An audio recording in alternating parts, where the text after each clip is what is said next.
निम्न आईएएस मुख्य परीक्षा मेन एग्जाम पाई प्रस्तुतिर रणनीति दिगला। 1 कु संपूर्ण भावे बुझंतु। सर्वप्रथमे यूपीएससी रकु भल भावे पढ़ंतु।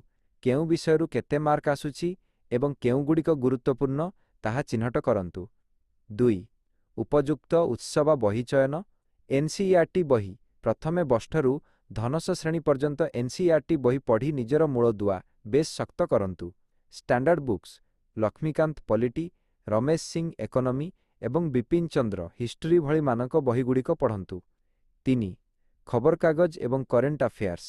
आईएएस परीक्षा पाई करेंट अफेयर्स अत्यंत गुरुत्वपूर्ण। प्रतिदिन द हिंदू किंबा इंडियन एक्सप्रेस पढ़ंतु। योजना एवं कुरुक्षेत्र पत्रिकार साहाय्य नियंतु। 4 उत्तर लेखिबा शैली आंसर राइटिंग प्रैक्टिस। मुख्य परीक्षा हेउची वर्णनामूलक डेस्क्रिप्टिव। तेणु प्रतिदिन अति कमरे 2 बिना 3टी उत्तर लेखिबा अभ्यास करंतु। समय मध्यरे उत्तर शेष करने को चेष्टा करंतु।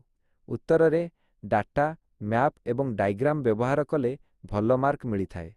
5 इच्छाधीन विषय ऑप्शनल सब्जेक्ट रो चयन आपणकर रुचि एवं सफलता हार को देखि एक सठिक ऑप्शनल विषय बाछंतु। एथिरे गभीर ज्ञान आवश्यक। 6 पूर्व वर्षर प्रश्नपत्र अति कमरे गत 10 वर्षर प्रश्नपत्र समाधान करंतु। एहा द्वारा प्रश्नर ढांचा विषय रे धारणा मिलिबो।